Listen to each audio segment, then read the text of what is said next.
Assalamualaikum warahmatullahi wabarakatuh dan salam sejahtera. Para hadirin sekalian, sesi webinar ini akan bermula sebentar sahaja lagi. Bagi melancarkan webinar pada petang ini, saya meminta kerjasama semua peserta untuk menutup mikrofon bagi mengelakkan sebarang gangguan semasa webinar berlangsung. Terima kasih. Sementara menunggu peserta lain untuk menyertai webinar ini, izinkan saya untuk sampaikan beberapa pengumuman. Projek kami, Bloom UTP, mempunyai platform rasmi di Instagram dan Facebook untuk mempromosikan produk kraftangan dari PDK. Untuk makluman anda semua, PDK ialah satu program yang dijalankan untuk membantu golongan kurang upaya di Malaysia.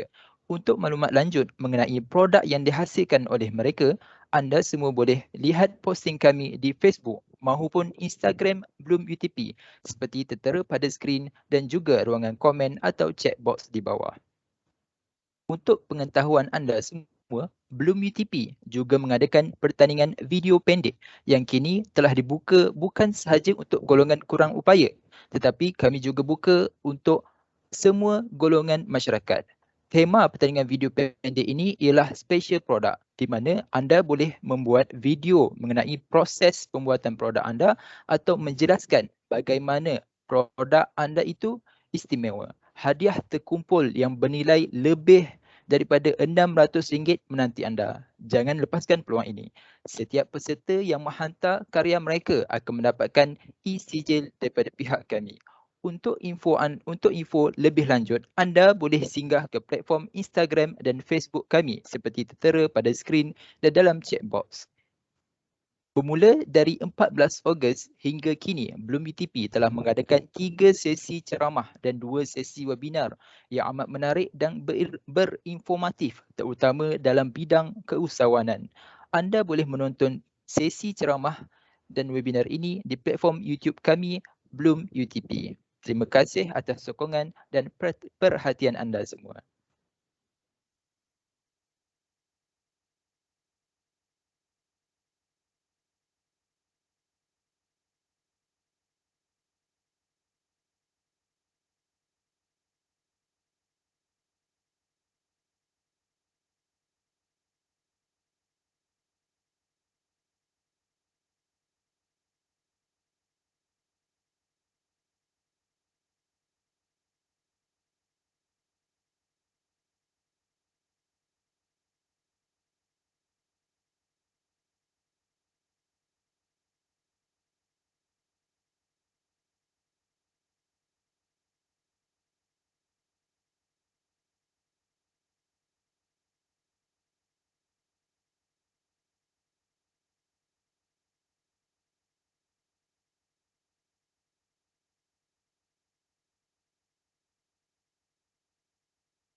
Assalamualaikum warahmatullahi wabarakatuh dan salam sejahtera kepada Encik Zulhusni bin Abdul Ghani dan tetamu dikasihi sekalian.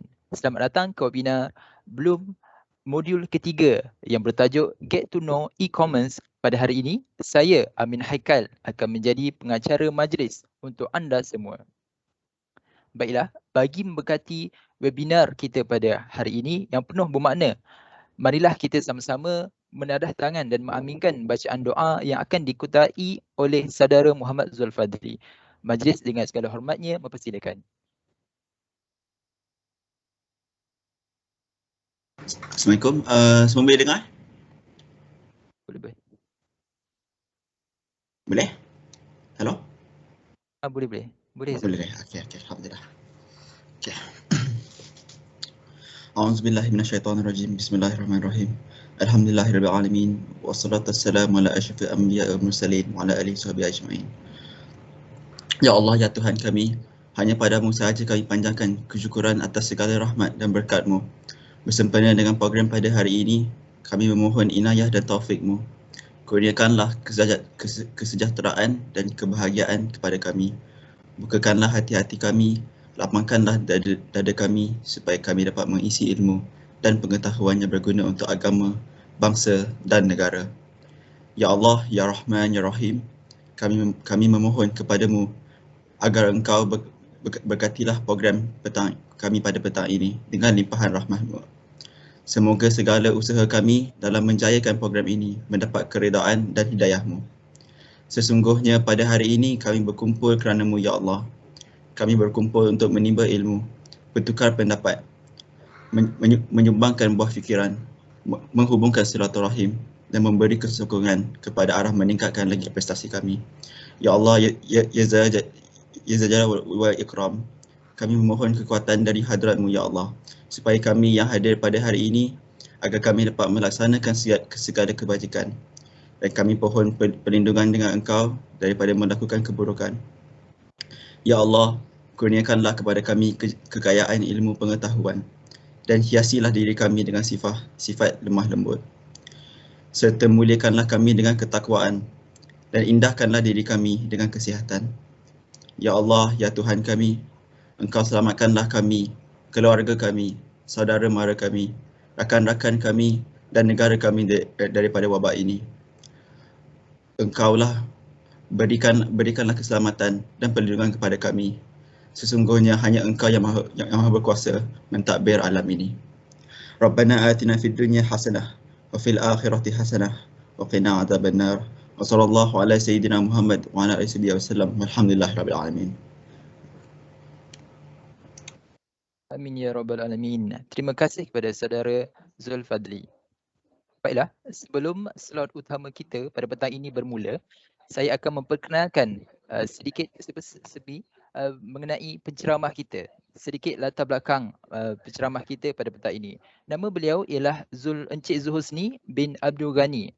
Beliau mendapat diploma dan ijazah sarjana muda dalam bidang Chemical Engineering ataupun kejuruteraan kimia di Universiti Kuala Lumpur dan telah menyambung Universiti Kuala Lumpur dan telah menyambung pengajian di Universiti Teknologi Malaysia dalam bisnes Universiti Teknologi Mara dalam Business Administration ataupun pentadbiran perniagaan dan kini beliau seorang eksekutif di UTP di bahagian Technopreneurship UTP. Beliau banyak membantu dan membentuk pelajar untuk terus maju ke hadapan khususnya dalam bidang keusahawanan.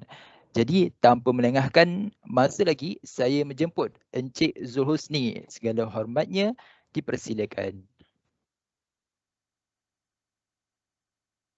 Assalamualaikum warahmatullahi wabarakatuh.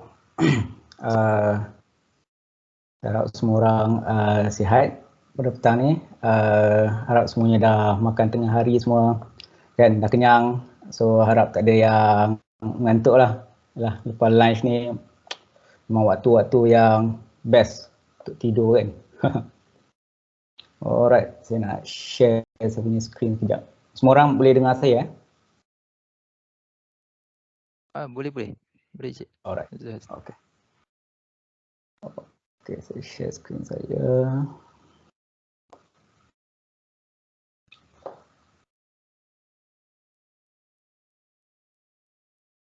Nampak tak? Nampak. Alright. So hari ni saya ditugaskan untuk beri sedikit perkongsian lah. Tak adalah ceramah ke apa, perkongsian mengenai e-commerce ni. Kan, e-commerce ni dalam bahasa mudah dia adalah e-dagang. Kan, commerce ni sendiri bermaksud runcit, bahasa mudah dia.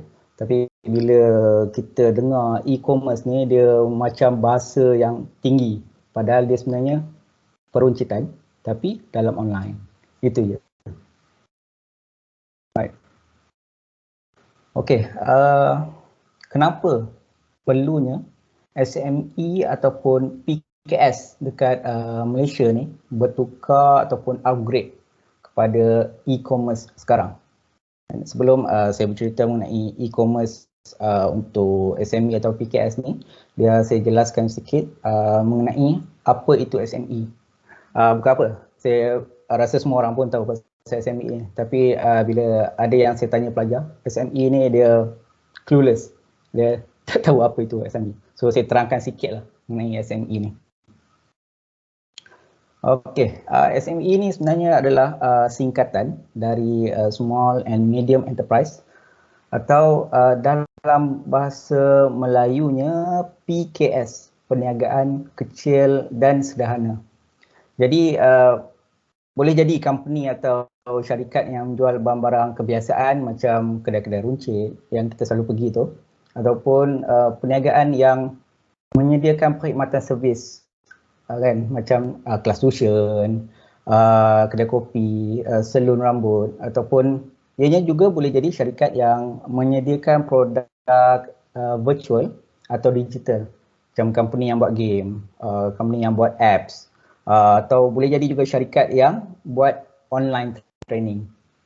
So semua yang saya sebut tadi merupakan perniagaan kecil dan sederhana ataupun PKS, atau selalunya orang sebut SME.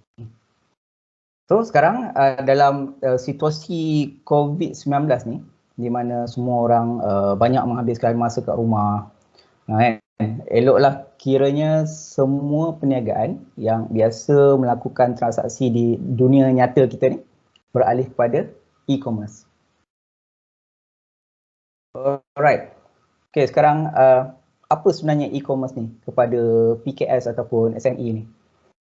E-commerce ni secara mudahnya adalah perniagaan macam saya cakap tadi, dijalankan secara online. Bermaksud orang boleh tengok barang jualan tu secara online je. Order online, bayar pun online. Senang cerita, semuanya di hujung jari. Tak kira masa, tak kira kat mana. Sekarang ni ialah tengah makan pun boleh order barang. Kan, betul. Dalam kereta pun boleh order barang. Asalkan ada internet connection. Alright.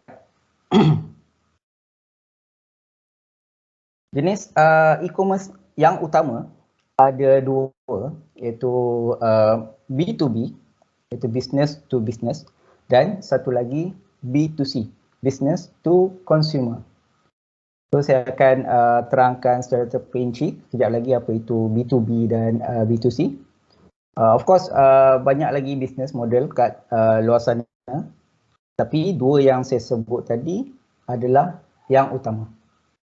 Jadi dalam webinar kali ini saya akan fokus more on B2C untuk permulaan, iaitu business to consumer. Nah, sama je macam bisnes yang biasa. Dalam e-commerce ni boleh jual produk yang nyata, itu pun physical product, boleh juga jual servis dan juga digital product. Tapi untuk kali ini saya akan lebih fokus untuk penjualan produk physical, produk yang nyata, barang-barangan. Kan? Sebab nak jual servis ataupun digital produk ni, ia memerlukan pendekatan yang sedikit berbeza dalam e-commerce ni. Okey, sekarang saya nak bagi tahu kenapa perlunya memerlukan bisnes e-commerce ni sekarang. Okey.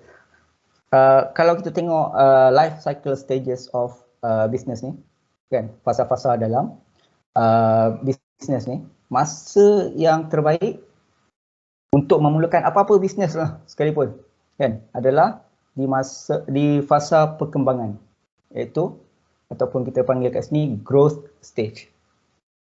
Sebab kalau kita start terlalu awal pun, kan, mungkin kita akan perlu korbankan banyak masa dan wang sebab nak orang tahu pasal perniagaan online ni. Tapi sekarang kita dah tak payah nak educate orang dah, sebab semua dah biasa dengan peredaran teknologi masa sekarang ni. Semua orang pun ada handphone dan semua orang pun dah banyak berurusan secara online. Tambah pula dalam PKP sekarang ni, kalau kita start dekat fasa matang pula, ataupun kalau anda boleh tengok kat skrin, iaitu maturity stage, pula agak susah juga. Bukan tak boleh, tapi akan ada banyak persaingan sebab semua peniaga pun dah ada website sendiri, dan waktu fasa matang ni selalunya akan memerlukan perbelanjaan yang lebih lah. So masa yang terbaik adalah di growth stage. Okey, sekarang saya tunjukkan di mana sebenarnya e-commerce ni, situasi e-commerce ni berada dalam konteks Asia Tenggara ataupun ASEAN.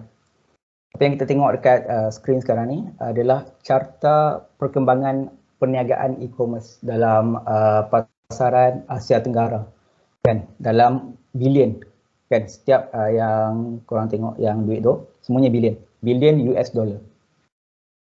Kita boleh tengok yang kita sekarang ni dah hampir di penghujung 2021, iaitu ianya masih lagi dalam fasa perkembangan, which is masa terbaik untuk memerlukan atau beralih perniagaan kepada e-commerce.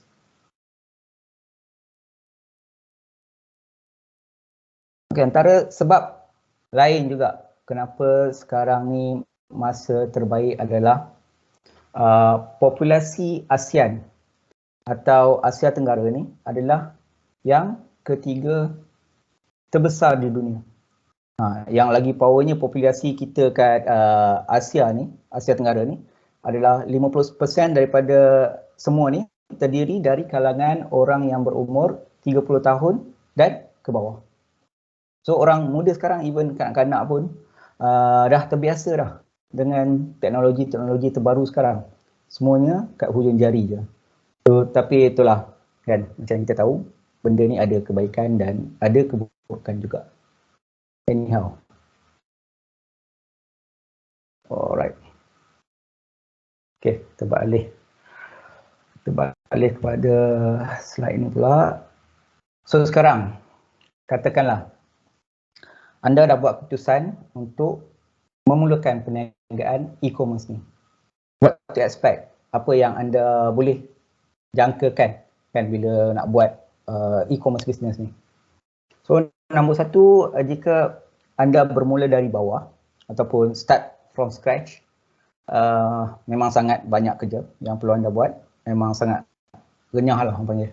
Dan sebagai contoh, anda perlu tahu dulu siapa target pelanggan anda, kan, produk apa yang sesuai dengan diorang sekarang ni, dan platform mana yang paling sesuai yang anda nak guna.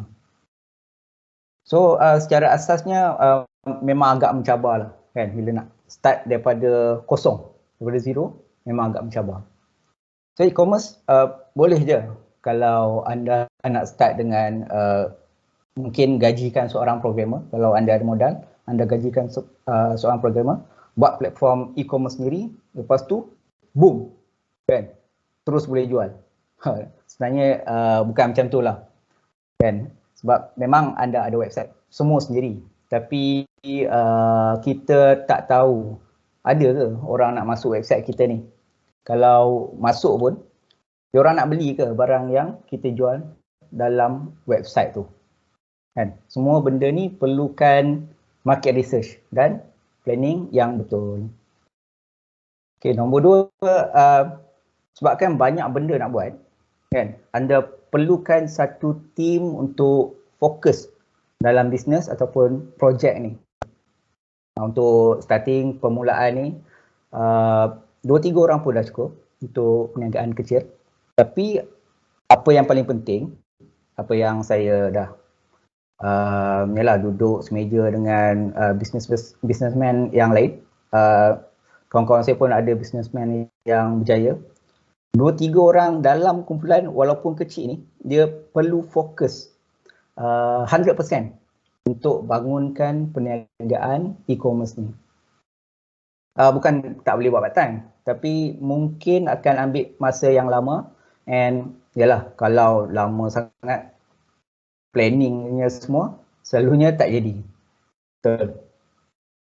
So nombor 3 adalah kita kena fokus pada pasaran tempatan dulu.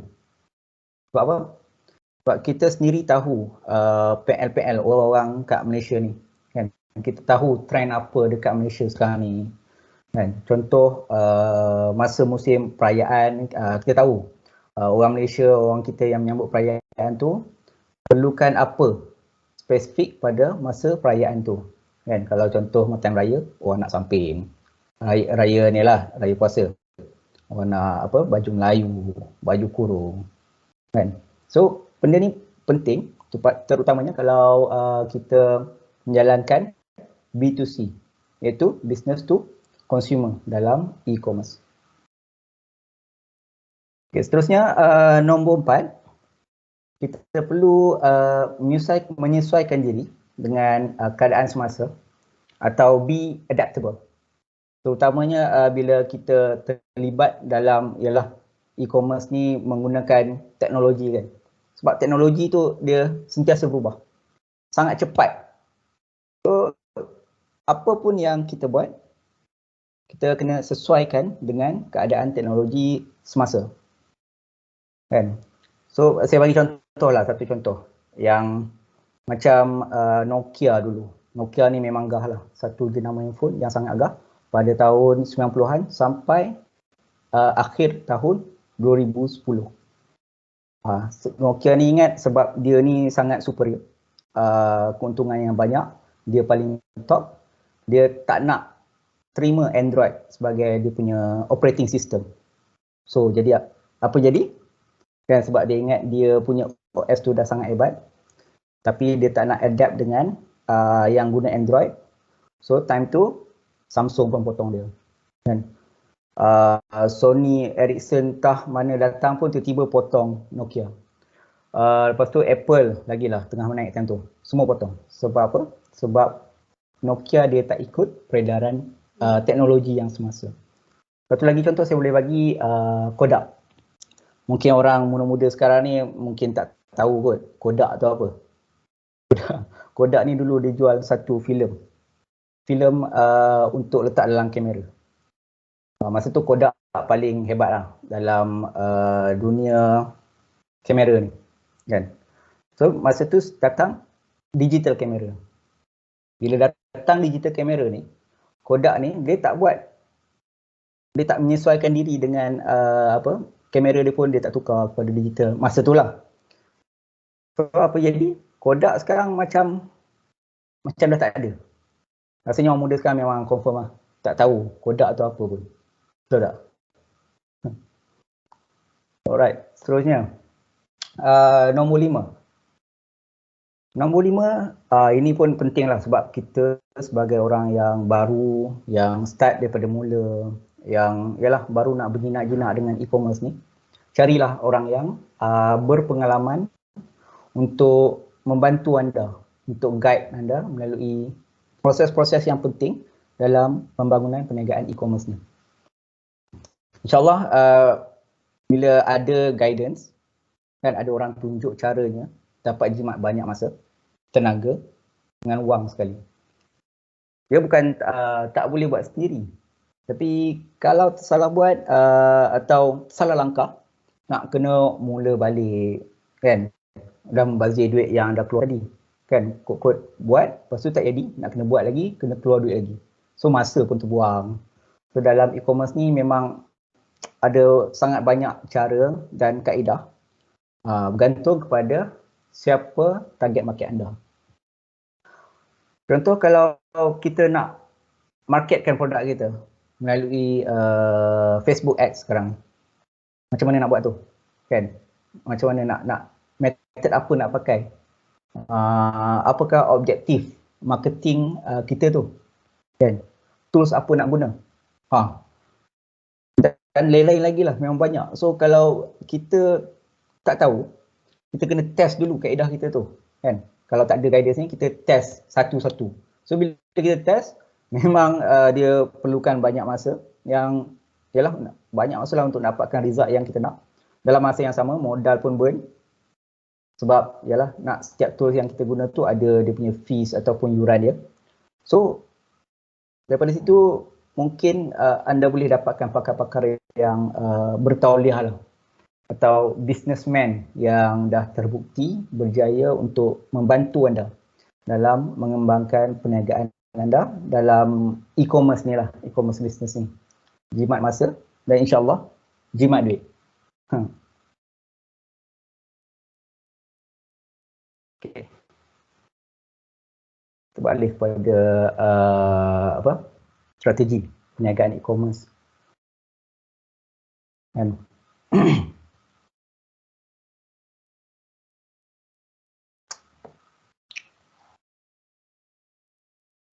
Okey. Macam saya beritahu tadi, ada dua model yang kita perlu fokus. Sebelum tu Kokot ada apa-apa soalan macam yalah rasa macam cakap seorang bila duduk kat rumah tengok skrin ni. Semua okey ke? Semua boleh dengar? Boleh, alright. Cun. Boleh sir. Yalah takut. Nice. Thank you. Macam saya beritahu tadi ada dua model yang kita perlu fokus sebagai PKS. Kan, sebagai PKS iaitu B2B dan B2C. B2B ni adalah business to business, bermakna saya sebagai peniaga jual barang kepada peniaga yang lain. Contoh, saya sebagai peniaga sayur, kan, saya jual sayur tadi kepada Tesco. Yang ni kita boleh katakan sebagai B2B. Atau satu lagi macam contoh kalau saya ada satu firma perundingan ataupun consultation firm. Dan saya sebagai perunding kepada salah satu syarikat korporat. Itu juga boleh dikatakan business to business punya model. Satu lagi adalah B2C. B2C ni pula adalah business to consumer, di mana paling biasa dipraktikkan dalam e-commerce ni. Macam kita beli barang dari Lazada, Shopee, apa lagi ada, Zalora, kan. Tapi kita sebagai consumer, kita beli daripada satu bisnes ataupun peniaga. Kita akan fokus dengan model B2C ni dan insyaAllah saya akan berikan contoh-contoh yang sesuai.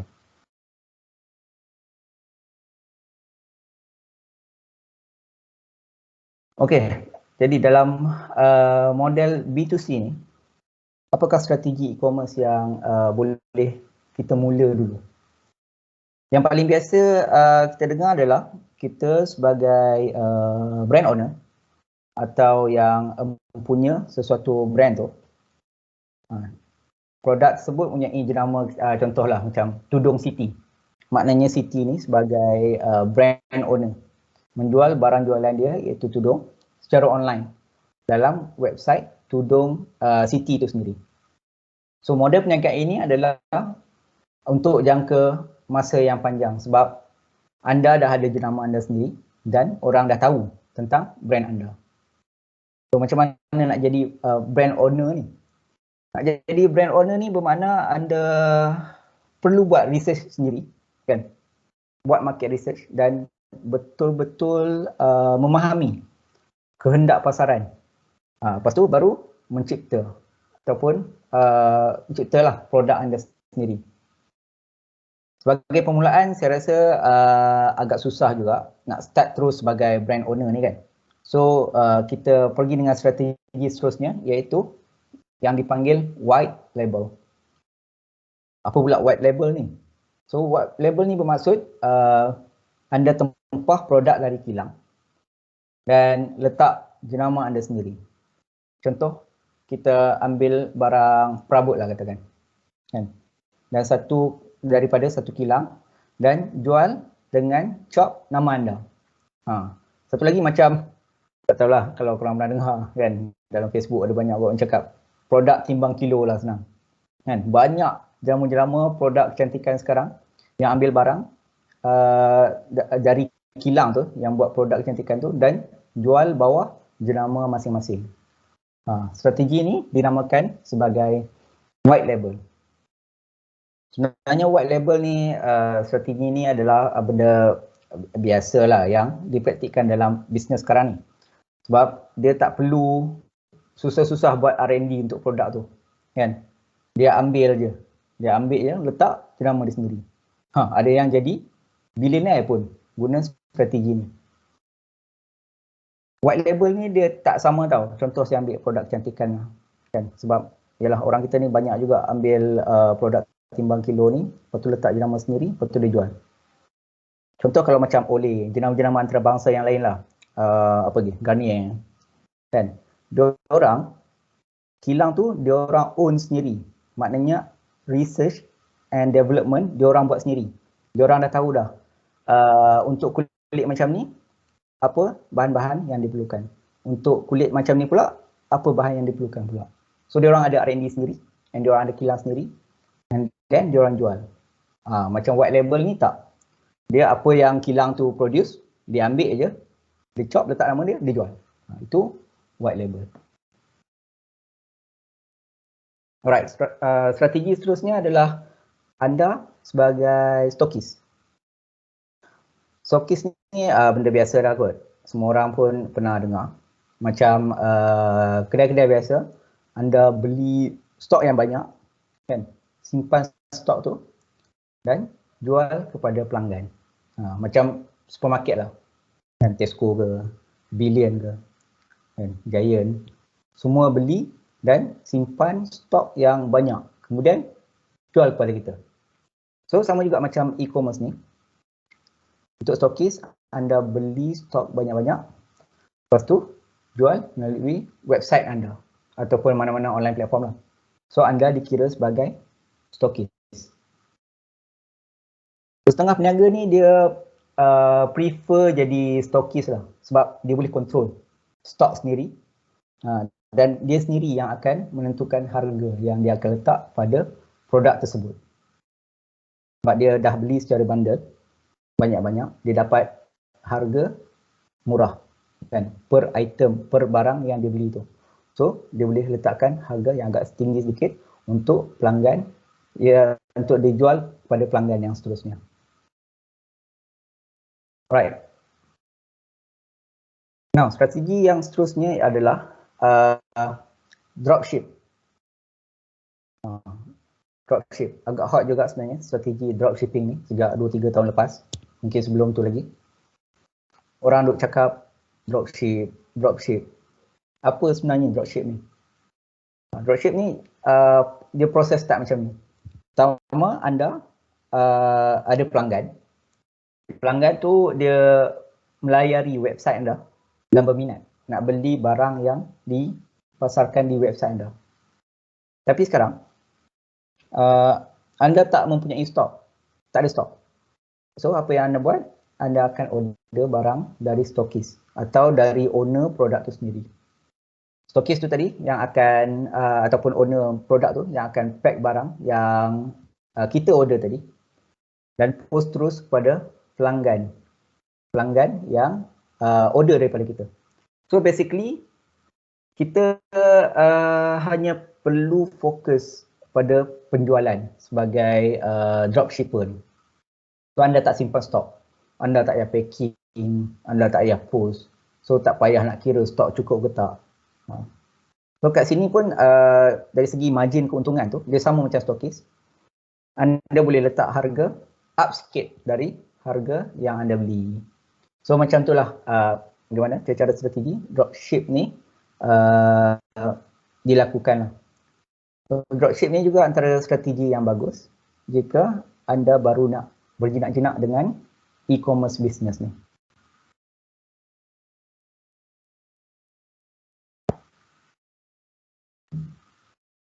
Alright, so brand owner sudah, stokis dah, strategi stokis, dropshipping sudah.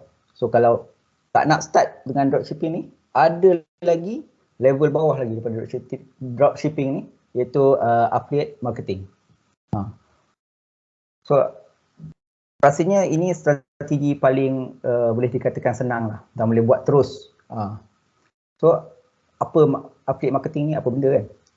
Dia macam ni, pertama sekali anda cari satu affiliate program yang dianjurkan oleh mana-mana bisnes ataupun syarikat yang orang kata establish ataupun maju. Bila dah join, syarikat tadi akan sediakan satu link untuk anda. Bila dah dapat link ni, anda boleh start promote barangan yang dijual melalui media sosial atau website anda sendiri. Tapi jangan lupa letak link yang disediakan tu pula. Pelanggan yang berminat selalunya akan klik lah link yang anda sediakan tu. Dan jika ada pembelian, anda boleh track rekod jualan tadi dan anda akan dapat komisen daripada pembelian melalui link yang anda sediakan tadi. So basically anda tak perlu simpan stok, anda tak perlu website pun. Apa yang anda perlu buat adalah promote link yang disediakan tadi. Pelanggan klik link tadi dan diorang akan dibawa ke page website yang utama untuk yang ada jualan barangan tadi, dan bila pelanggan beli, anda dapat komisen. Tapi itulah, komisen dia tak adalah tinggi mana kan, sebab bukan anda yang tentukan. Komisen anda ditentukan oleh syarikat yang menyediakan affiliate program tadi, dan selalunya around 3%, boleh sampai jugalah 13%. Dia bergantung kepada harga produk. So macam itulah sedikit sebanyak macam mana affiliate marketing strategi ni dilakukan. So sebagai kesimpulan daripada strategi-strategi tadi untuk B2C, kalau boleh kita ialah mestilah kalau boleh nak jadi pemilik jenama kan, ataupun brand owner dalam e-commerce ni, sebab satu memang cool lah kalau dapat jenama sendiri kan. So satu lagi sebab kita dapat, kalau dalam dari segi bisnes, bila kita sebagai brand owner ni, kita dapat mengawal kualiti produk kita kan, kita boleh kawal berapa banyak keuntungan yang kita nak. Dan strategi ini adalah untuk jangka masa yang panjang, sebab anda ialah membina jenama anda sendiri, dan pelanggan akan ingat anda kan, akan ingat kita ni sebab jenama ni, dan insyaAllah pelanggan akan kembali dan membeli daripada kita lagi. Yalah, bila dah terbiasa dengan satu jenama tu, selalunya kita akan repeat balik, kita akan ulang, kita akan beli lagi daripada jenama tersebut. So untuk stokis pula kan, anda menjual produk yang umum, sebab anda membeli dalam jumlah yang besar, kos anda akan lebih rendah dan margin anda akan jadi lebih tinggi. Tapi itulah masalahnya, stokis ni dia banyak pesaing sebab anda menjual produk yang sama, produk umum. Betul. Contoh dulu kalau anda Datuk Sri Vida dulu, kalau korang ingat, ada satu jenama minuman tu, Pamoga. Bila dah ramai sangat orang jual Pamoga ni, susah sikit lah nak bersaing sebab diorang ada harga masing-masing. Siapa yang boleh offer paling murah, so dia dapat pelanggan banyak lah. Yang seterusnya tadi adalah dropshipping. Dropshipping. Dropshipping. Dalam perniagaan dropshipping ni, anda mendapat produk dari pemilik jenama tu ataupun stokis, dan anda hanya fokus pada pemasaran. Jadi persaing anda biasanya memang sama juga, tinggi, sebab semua orang pun buat benda yang sama. Akhir sekali tadi, yang saya terangkan adalah affiliate marketing. So affiliate marketing ni adalah cara termudah kan, paling simple untuk bermula.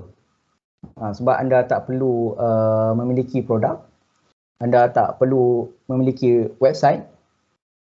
Yang anda perlukan hanyalah join program, dapatkan affiliate link dan dah boleh mula promote dalam media sosial anda. So, jadi ini adalah cara paling mudah dan hampir tak memerlukan modal untuk memula. Tak tahulah kalau korang, contoh saya bagi untuk affiliate marketing ni, salah satunya adalah influencer ataupun YouTuber. Selalunya ialah trafik dekat diorang punya channel tu ramai. So bila apa yang dia cakap, dia akan jadi sebagai iklan. So selalunya bila influencer ataupun YouTuber ni dia cakap, selalunya lah yang saya berminat, selalu yang saya selalu tengok adalah kasut sukan dan kasut larian terutamanya. Sebab saya suka berlari. So bila saya tengok nak buat research dulu sebelum saya nak beli satu kasut larian ni, kan, so macam satu YouTuber ni memang dia cakap pasal kasut je. So bila dia cakap pasal kasut, dia akan sediakan link kat bawah. So terpulang pada kita lah, sama ada kita nak klik link, beli daripada link tu ataupun kita beli sendiri, kan, sebab dia dah terangkan. So tapi selalunya bila ialah dia sebagai influencer, orang berminat nak tengok channel dia, orang support channel dia, orang akan beli melalui link tersebut, kan. Bila klik link tu, so influencer ataupun YouTuber tu dapat sikit commission daripada pembelian, daripada dia punya ni lah, yang followers dia ni. Alright, so macam yang saya cakap tadi, modal, kalau ada masalah modal, saya cadangkan pemula dari bawah, iaitu affiliate marketing. Kemudian mungkin boleh upgrade sikit bila dah affiliate marketing ni dah berjaya sikit, kan, dah ada modal sikit, kemudian invest sikit untuk bangunkan sendiri laman website kita sendiri, dan kemudian mungkin anda boleh cari dropshipper, kan? Kemudian slow-slow anda boleh ambil stok, jadi stokis pula. So kalau anda nampak di sini, sebenarnya 4 strategi ni boleh digabungkan, affiliate, dropship, stokis dan brand owner. Anda boleh gabungkan produk anda sendiri, mungkin beberapa produk lain dari peniaga lain, dan anda boleh bekerjasama pula dengan jenama lain untuk mereka, untuk diorang ni lakukan dropshipping untuk anda. So 4 benda ni boleh digabungkan.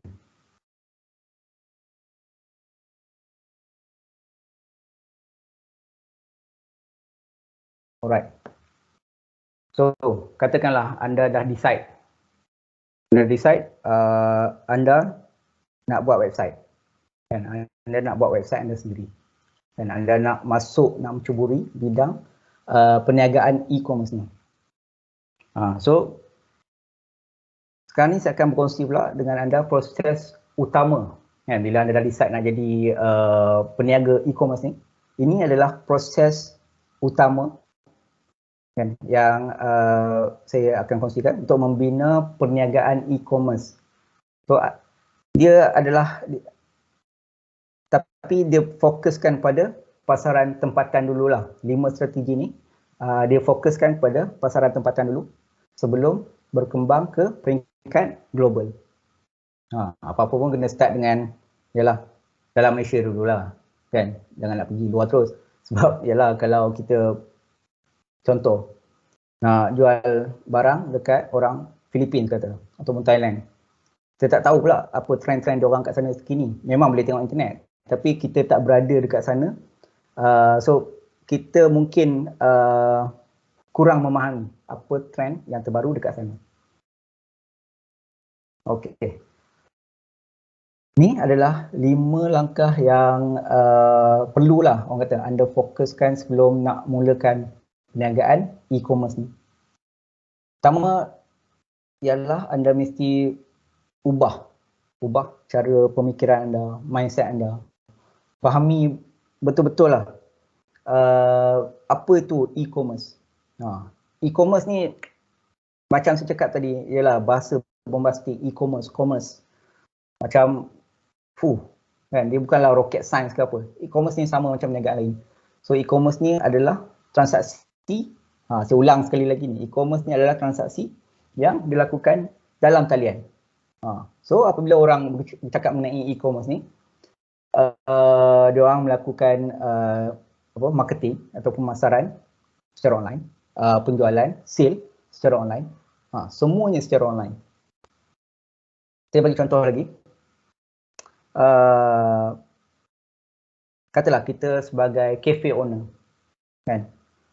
So sebagai sekarang apa yang kita nak lakukan ialah ubah cafe tu menjadi cafe digital ataupun cafe virtual, sebab kita nak bertukar kepada e-commerce ni, kan.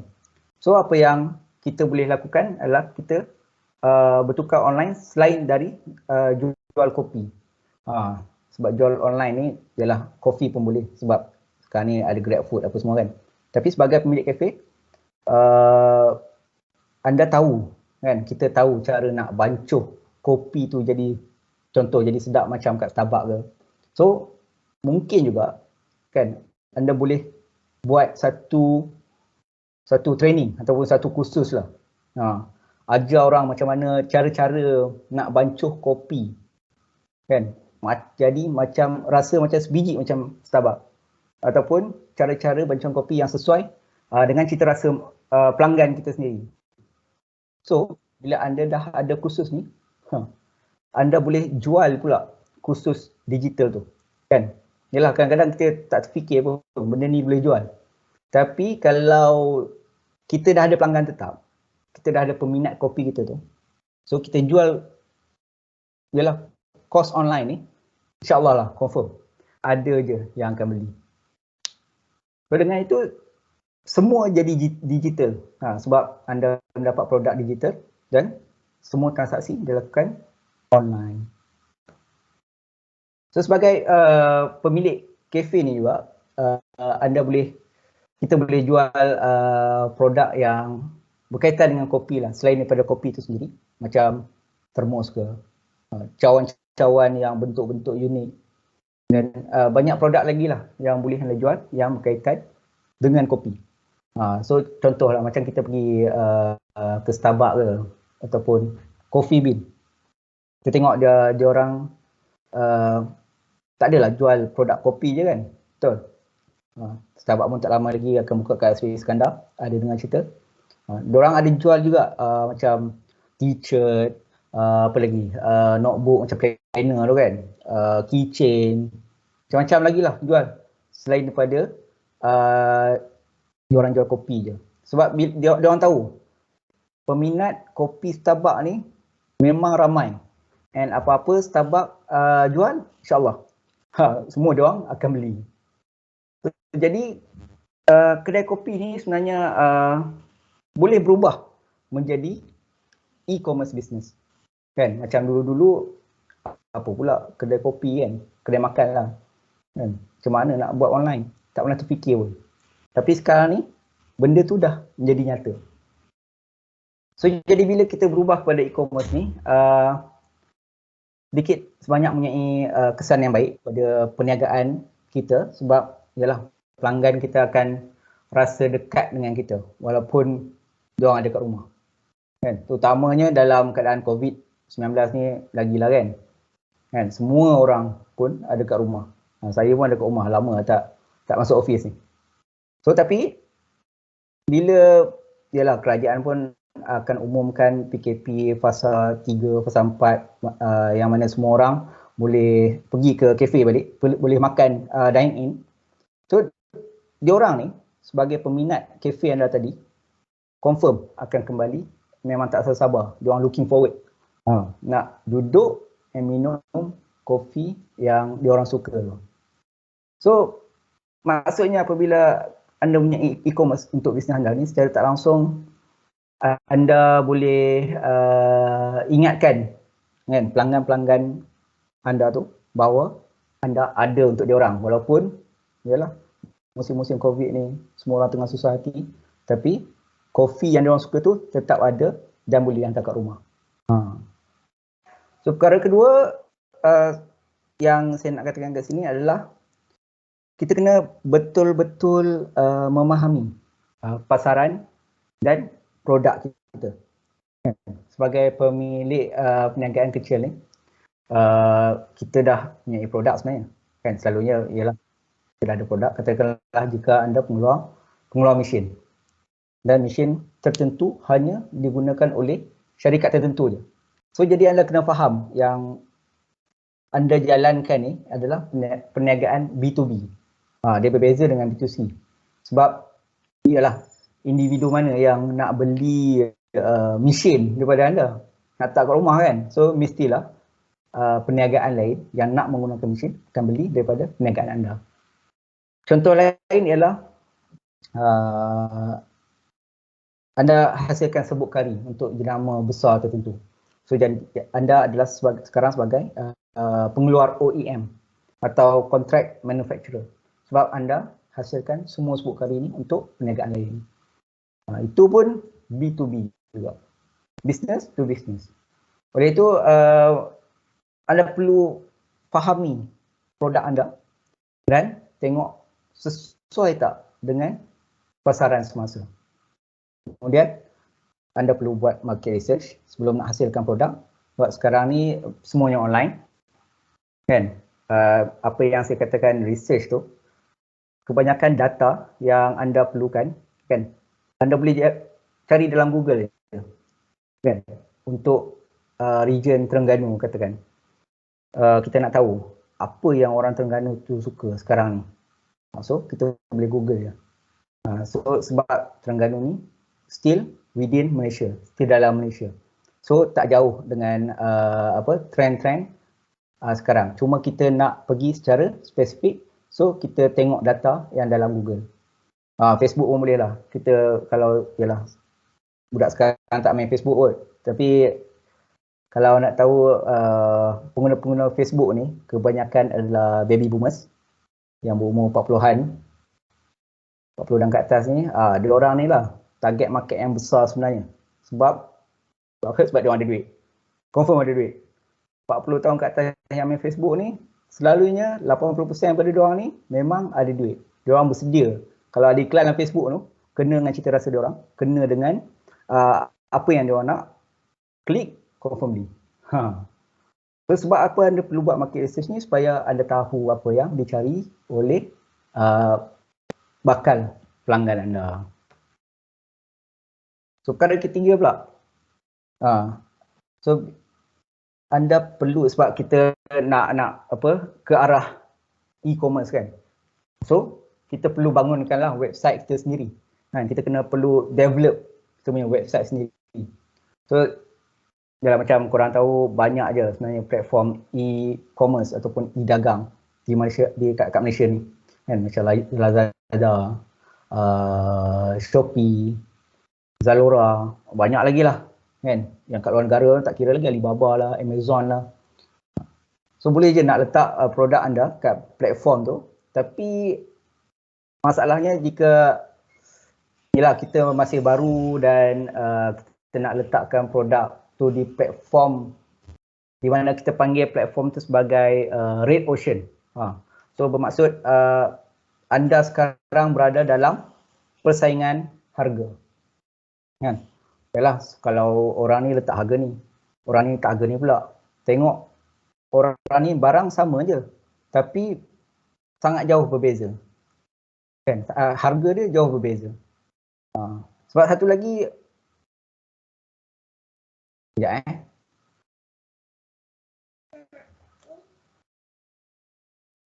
sekejap.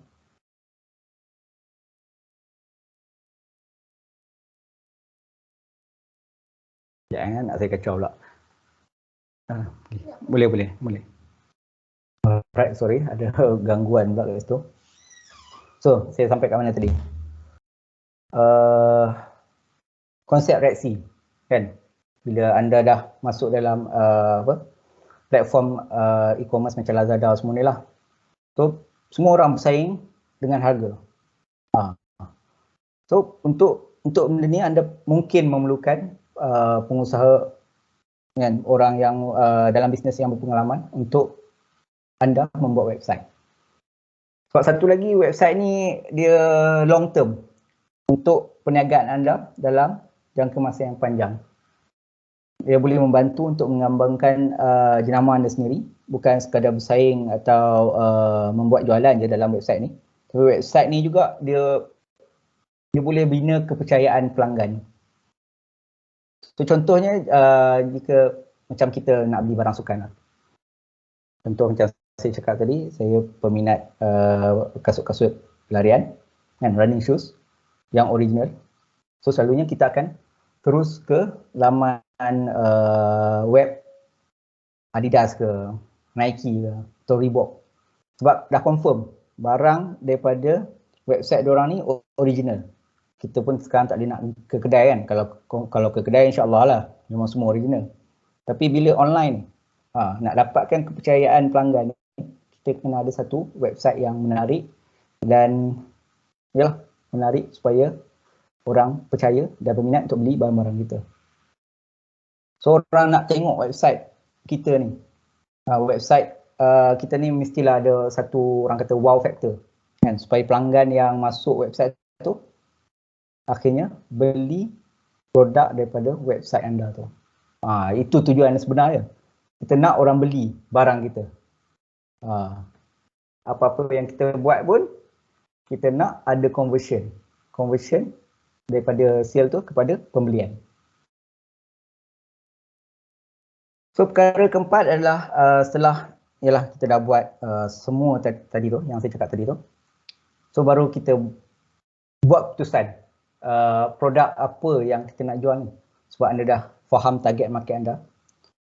Tapi mungkin juga anda ada produk tetapi mungkin sesuai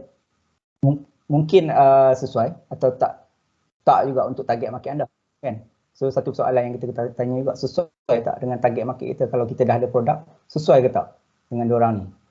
So jadi sekarang ni kita kena tahu pula harga produk nak letak berapa, size package tu macam mana kan, nak memudahkan proses postage ni. So ni adalah perkara yang perlu anda fahami untuk kepuasan pelanggan anda. Kita tak nak dia beli sekali je, kita nak dia beli berkali-kali. Ialah sebab sekarang ni mata pencarian kita. So sumber mata pencarian kita daripada penjualan kita. So kita nak orang tu repeat order daripada kita. Seterusnya nombor 5. Nombor 5, okey. Sekarang dah sampai waktu untuk kita kembangkan kita punya marketing dalam talian, pemasaran dalam talian. Dan biasanya untuk B2C ni, business to consumer, kita gunakan strategi pemasaran media sosial dan kita test market. Ini adalah paling cepat dan cara paling mudah.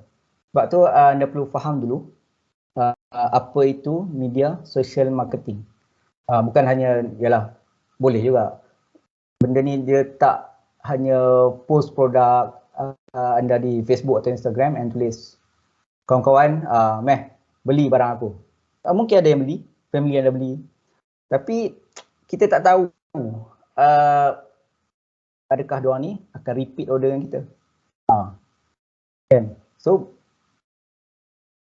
dia ada banyak possibility di situ, ambiguous. So anda mesti tahu macam mana nak rancang strategi, bagaimana untuk jadikan pemasaran media sosial ni berfungsi untuk jangka masa yang panjang.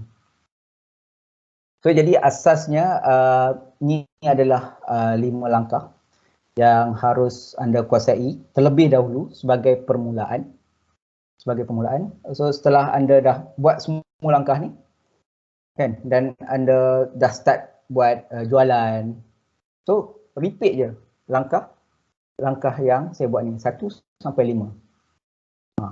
So sekarang anda beralih kepada fasa kedua, iaitu nak kembangkan perniagaan e-dagang anda ataupun e-commerce anda. 5 langkah yang saya sebutkan sekarang adalah dengan memulakan perniagaan e-commerce anda. So jangan confuse dengan growth process. Fasa kedua tu adalah growth process. Perkembangan. So dia adalah strategi yang berbeza. Setengah peniaga ni dia nak buat semua benda. Semua benda dia nak buat sekaligus. And suddenly dapat tahu benda yang nak buat tu, banyaknya nak buat. kan, sebab dia nak buat semua benda, planning semua benda, dan akhirnya apa yang berlaku, satu pun tak buat. So saya syorkan fokuskan pada 5 langkah ni terlebih dahulu, dan lepas anda dah master ataupun dah kuasai 5 perkara ini dengan betul, dan anda boleh mula membuat jualan, barulah boleh beralih ke fasa pertumbuhan, growth stage atau growth phase. So kalau anda nak rancang setiap perkara dari A to Z, dia makan masa yang lama lah, kan? Kalau nak rancang ada semua benda, so kita buat 5 langkah pertama ni dulu. Sebelum anda memulakan langkah yang lebih tinggi, macam bila dah sampai growth stage ni, yelah dia ada automation, masa tu korang boleh guna software, macam-macam lagi lah function-function dalam website yang boleh anda tambah dalam growth stage ni. So saya rasa itu saja. Saya harap saya memberi anda gambaran sedikit sebanyak lah mengenai cara untuk memulakan perniagaan e-dagang anda sendiri. So insyaAllah ada soalan apa-apa boleh bertanya.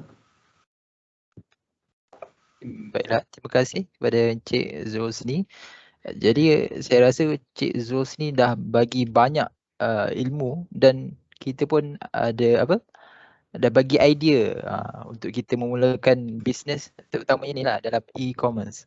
Jadi kalau anda ada soalan, anda boleh tanyakan kepada Cik Zulsni dengan membuka mic, ataupun anda boleh je type soalan anda dekat ruangan chat box. Okey.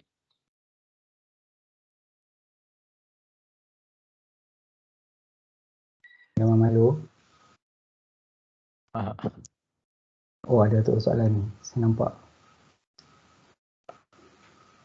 How can we convince people to buy our product when they are commonly sold? Alright, so benda yang common kan, semua orang pun jual benda tu. Sebenarnya benda ni kita kena promote lagi dan lagi. Macam kita buat benda tu repetition, setiap hari ada je barang tu kita promote, dan bukan kita hanya promote, kita kena ceritakan kelebihan barang-barang tu, apa yang dia dapat bila dia beli barangan tu. Sebab kadang-kadang peniaga ni dia promote je, tapi dia tak ceritakan apa kelebihan barang tu. So satu lagi, itu salah satu cara lah. Salah satu lagi cara kita apa orang kata, buat testimoni, kan? Testimoni selalunya orang akan apa orang kata, screenshot WhatsApp punya conversation, kata dia ni berpuas hati dengan barang yang dia beli daripada kita, kan? Semua kita screenshot. Tapi kalau nak upgrade lagi, kita approach customer yang pernah beli pada kita tu, kita buat video sikit perbincangan dengan dia, apa perasaan dia bila pakai barang yang kita jual tu.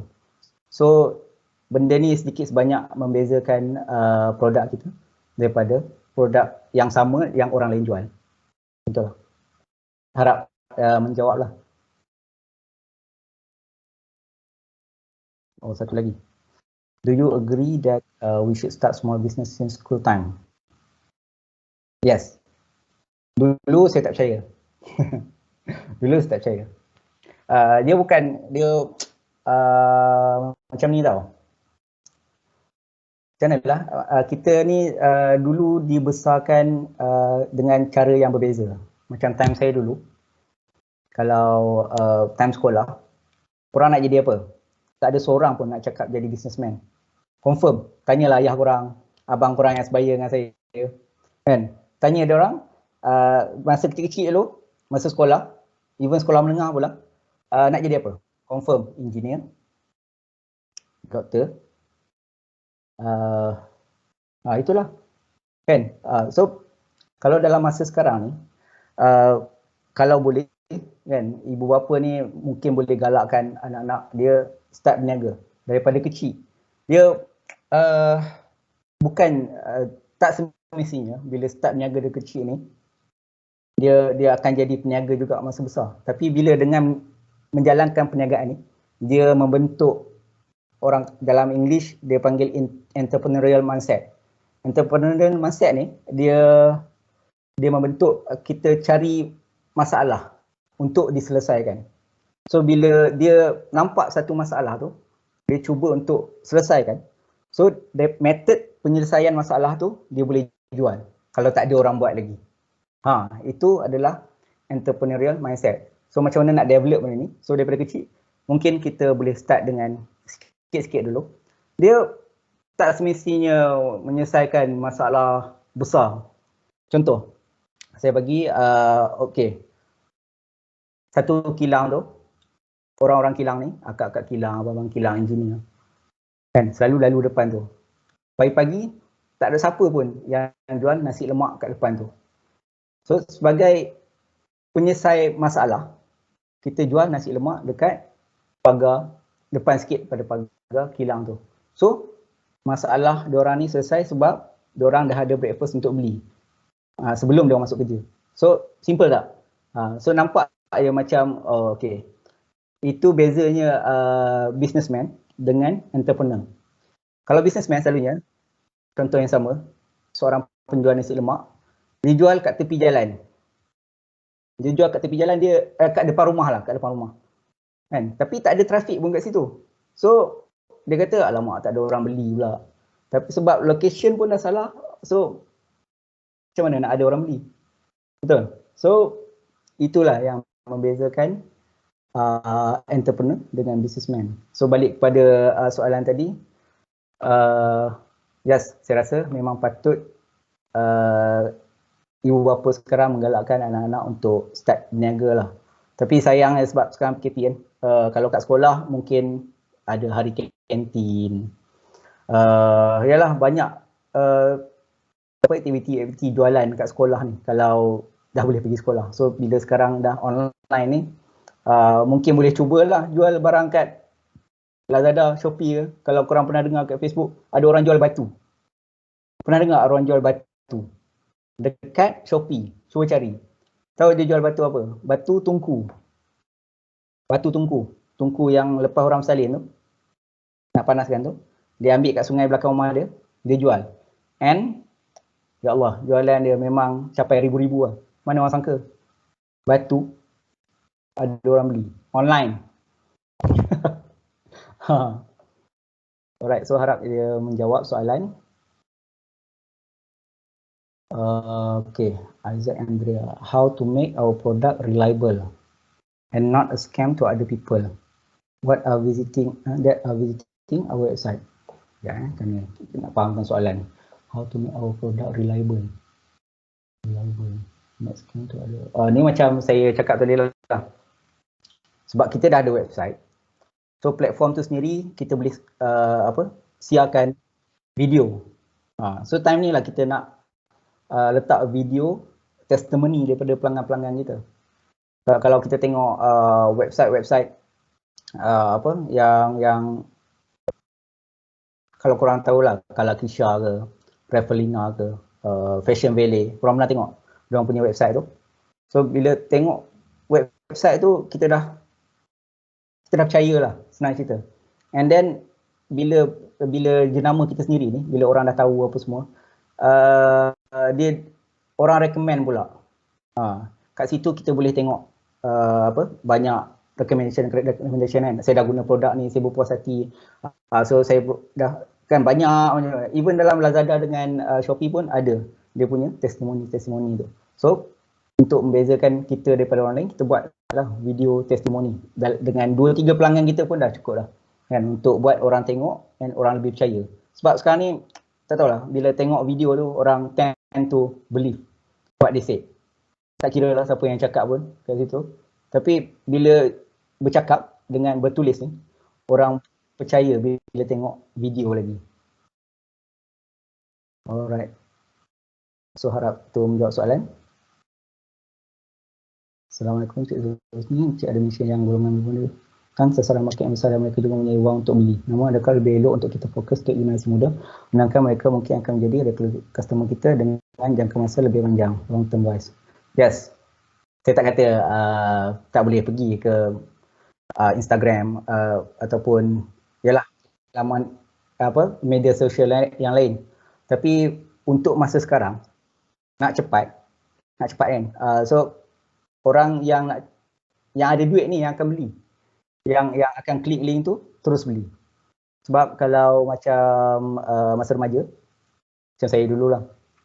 Macam korang tengok kan. Kalau tak ada duit ni, dia akan tunggu duit tu dulu. So dia lambat sikit. Bila lambat ni yang tak nak ni. Kan? Kalau bagi peniaga, dia nak bila orang tengok barang tu kita dah promote, terus beli. Dia terus grab peluang tu. So dekat Facebook ni lah yang selalunya cepat orang akan beli produk kita tu. Jadi cakap apa lagi? Okay. Untuk tak salah pun kalau kita promote barang kita dekat Instagram. Sebab tapi itulah Instagram dengan Facebook ni pun dia link together kan. So apa yang iklan dalam Facebook, yang tu lah iklan yang dalam Instagram. Dua-dua sama je. So boleh dikatakan untuk long term, tapi kita kena tengok agak produk apa yang korang jual. So kalau macam produk tu yang bersesuaian memang dengan remaja, korang okey lah. Tapi saya pakai lagi lah. Skinny jeans lah kata. Korang jual dalam Facebook yang target dia yang memang banyak orang yang lebih tua sikit orang kata, berumur. So mungkin ada yang pakai skinny jeans tapi tak ramai. So kita balik pada Instagram. Sebab tu saya kata tadi kita kena buat research dulu. Buat research dulu sebelum kita nak produkkan nak promote barang kita tu. Alright. Harap dia menjawab juga. Okay, people can get bored with same promotion. So how frequently do we need to promote same type of product? Okay, macam ni. Kita nak promote ni, kita kena cari masa yang bertepatan. Orang panggil prime time. Prime time. Dia kena cari prime time. Sebab Facebook Ads ni, apa yang saya tahu, Facebook Ads ni dia berbayar kan. So kita kena cari satu prime time. Prime time ni, contoh prime time masa bila? Tengah hari. Tengah hari, orang tengah berehat, orang akan scroll. Kalau korang promote daripada 8 sampai pukul 1, mungkin ada yang tengok. Tapi kebanyakannya takkan tengok. Tapi bila orang time berehat ni, diorang akan scroll sekejap. Tengok.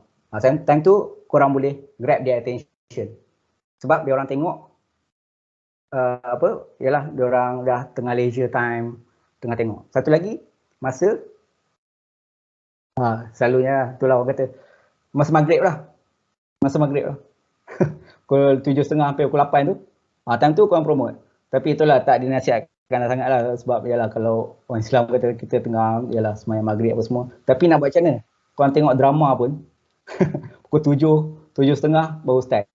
Sebab dia orang tahu prime time orang tengok time tu. Sebab tu ada. Sebab time tu orang tengah depan TV. Semua orang tengok.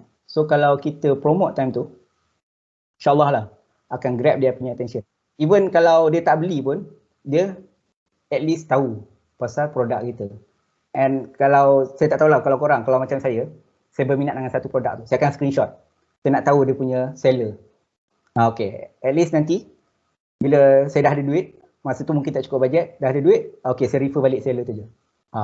So, pilih masa yang bersesuaian, iaitu prime time. Kena buat research sikit lah. Yang saya bagi tadi contoh je, masa lunch ataupun masa pukul 8 sampai pukul 9 tu.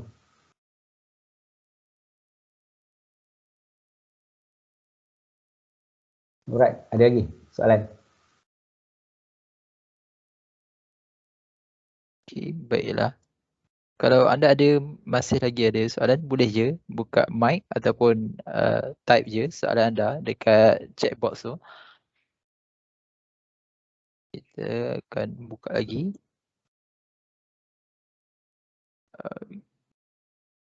Okey, 5, 4, 3, 1. Okey, baiklah. Saya rasa mungkin itu saja untuk sesi Q&A kita, sesi soal jawab kita. Jadi saya ucapkan terima kasih kepada Encik Zosni atas kerjasama kerana sudi untuk menjawab soalan sebentar tadi. Kalau bagi saya jawab tak tahu lah jadi macam mana. So kita kena bagi orang yang pakar untuk jawab soalan ni. Okey, Tak adalah baiklah. pakar. Bolehlah sikit. Okey. Jadi kalau bagaimanapun kalau anda masih lagi ada soalan kepada Encik Rosni, anda boleh hubungi beliau melalui sosial media seperti yang tertera pada skrin dan ruangan chat box. Okey. Okey. Baiklah Encik Rosni, Encik ada kata-kata terakhir untuk ni kita punya sesi pada petang ni. Alright, kalau saya tengok kat sini macam ramai daripada kalangan peserta-peserta ni UTP punya student kot. So kalau anda nak start business boleh roger saya terus. Sebab sekarang ni SSM buat promotion. Kalau nak daftar perniagaan anda sendiri dengan SSM free. Untuk student free. Cuma anda perlu dapatkan ni dululah satu acknowledgement letter daripada UTP mengatakan anda seorang student. InsyaAllah lepas tu semua free. So sebab lepas ni kita akan adakan lagi macam subsidi. Orang kata kalau macam korang dah ada perniagaan and nak upgrade korang punya perniagaan tu kepada sendirian berhad, kita ada subsidi tu. Kalau anda ada perniagaan F&B and food and beverages, sebab kita sekarang ni akan ada subsidi untuk anda ambil satu suntikan apa nama? Typhoid injection. Typhoid injection tu kita sponsor. Dengan satu lagi kursus makanan. So itu pun kita sponsor. Janji kena ada bisnes dululah. Baru kita orang ni. Selain tu kita ada jugalah untuk permulaan. Mungkin korang ada tengok email sebelum ni yang 11. Kita ada microbiz fund sebagai permulaan. So korang boleh contact saya kalau berminat untuk nak mulakan perniagaan tak ada modal, boleh contact saya juga. Itu je. Okey, baiklah. Terima kasih saya ucapkan kepada Cik Zosni untuk inilah perkongsian pada petang ini. Okey, baiklah. Seterusnya bagi melengkapkan program webinar dan ceramah Bloom yang telah berlangsung dalam lebih kurang dalam 6 minggu lah kita telah berlangsung setiap minggu bermula daripada Oktober bulan lepas. Jadi saya ingin menjemput saudara Zulfadli iaitu penolong ketua projek bagi Bloom UTP pada kali ini untuk memberikan sepatah dua kata. Dengan segala hormatnya dipersilakan.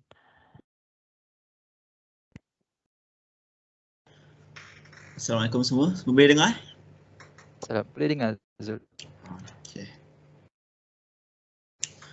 Okey. Saya mula sekarang lah. Assalamualaikum warahmatullahi wabarakatuh. Seperti yang Amin cakap tadi, nama saya Zulfadli, penolong kanan projek Bloom kami yang telah berlanjung daripada bulan 8 hari itu sampai hujung bulan 9 ini. Pertama sekali, syukur kepada Allah Subhanahu Wa Taala kerana dengan limpah berkenaan dengan izinnya, event ini dapat berjalan lancar sehingga kini dengan jayanya. Alhamdulillah. Speech ini saya cuma mahu beri banyak berterima kasih kepada semua collaborator kita yang telah menolong kita dengan dalam kita punya journey sekarang. Pertama sekali, terima kasih kepada Encik Zul Husni dan speaker-speaker yang lain yang dapat menjayakan event ini yang memberi ilmu yang sangat bermanfaat dengan ilmu yang tak boleh dicari di tempat lain. Itu yang rasanya buat event ni sangat unik lah. Kerana ilmu yang kita dapat ni bukan something yang kita boleh dapat dekat luar.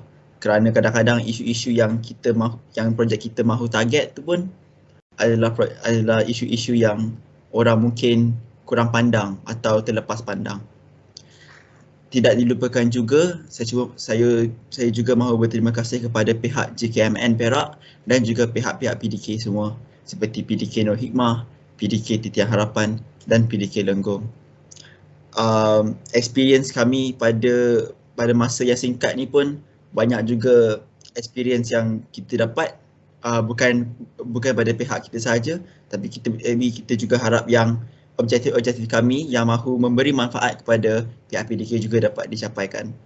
Terakhir sekali, saya mahu berterima kasih kepada tim kita, tim Bloom yang telah bekerja setiap minggu ada weekly meeting. Setiap malam kita akan brainstorm cara nak mengharungi cabaran-cabaran yang kita melalui masa pandemik sekarang.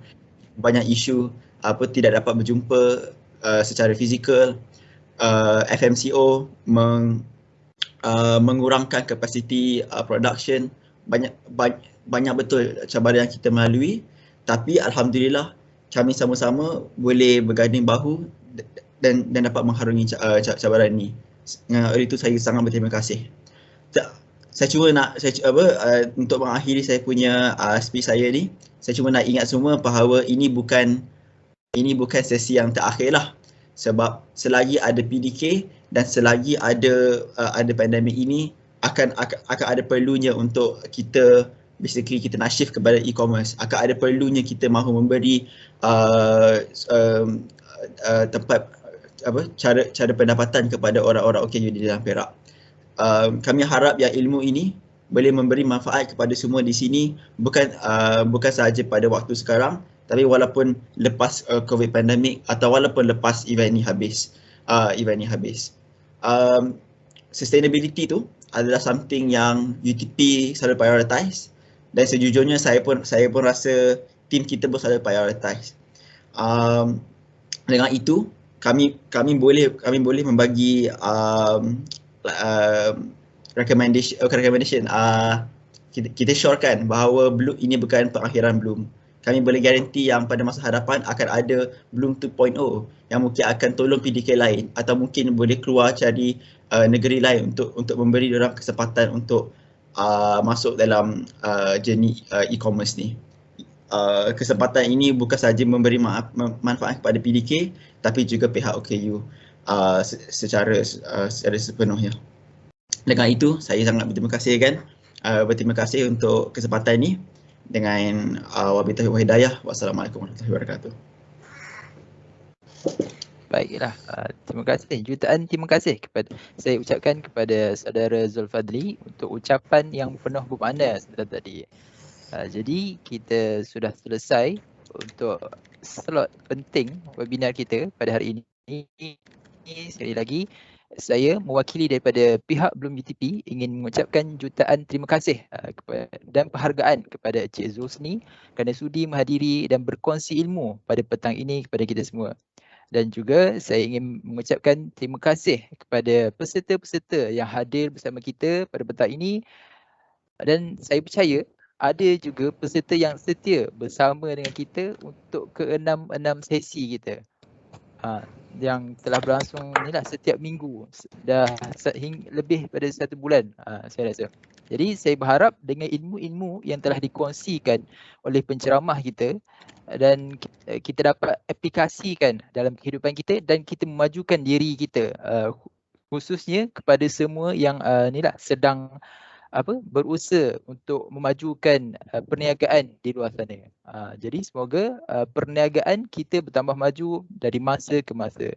Dan saya juga daripada pihak Bloom UTP ingin memohon maaf sekiranya kami ada melakukan kesilapan.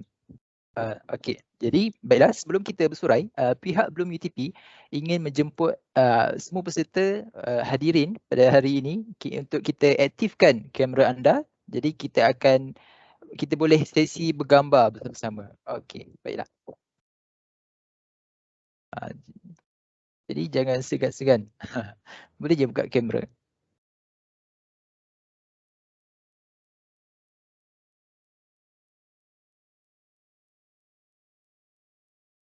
Okey. Jadi saya serahkan kepada AJK untuk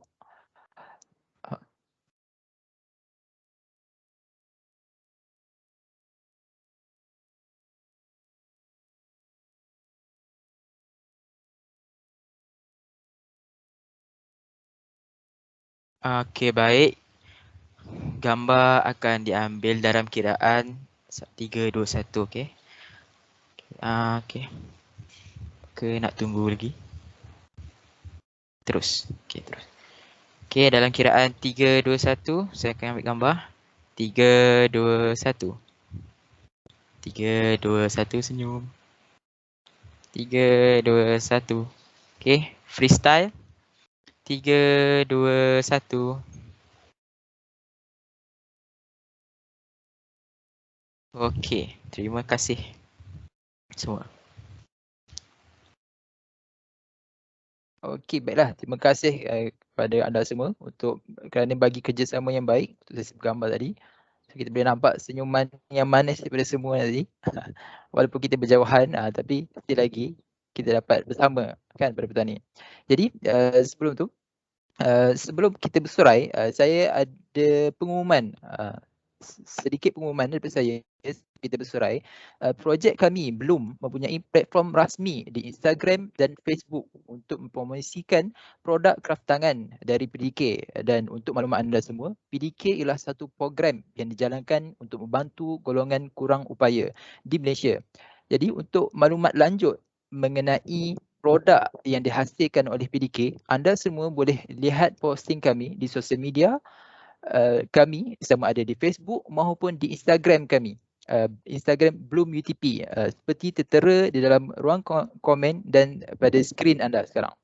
Jadi untuk pengetahuan anda juga, Bloom UTP juga mengadakan pertandingan video pendek yang kini telah juga dibuka kepada semua golongan, bukan sahaja untuk golongan kurang upaya, tapi kami juga buka untuk kepada semua golongan masyarakat di Malaysia. Dan tema untuk pertandingan video pendek ini adalah special product. Jadi dalam video anda tu, anda bolehlah membuat video mengenai proses pembuatan produk anda dan anda menjelaskan bagaimana produk anda itu istimewa. Jadi kalau produk best, insyaAllah kami cuba viralkan. Tapi bagi tahu sini, hadiah yang terkumpul untuk pertandingan ni dia lebih daripada RM600 menanti anda.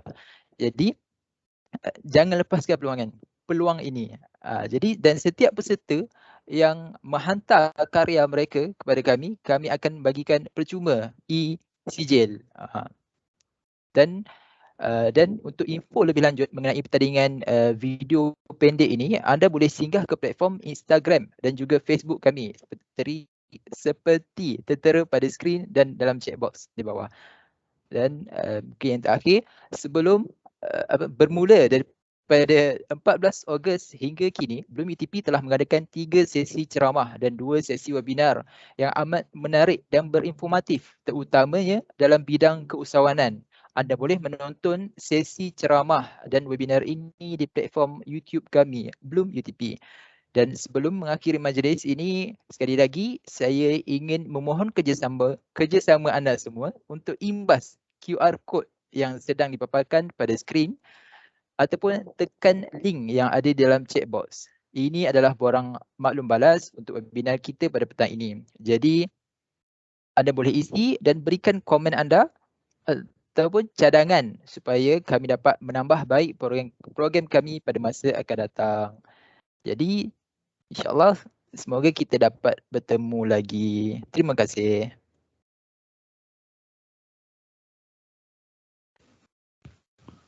Alright, terima kasih semua. Okey, terima kasih Cik Zusni. Okey.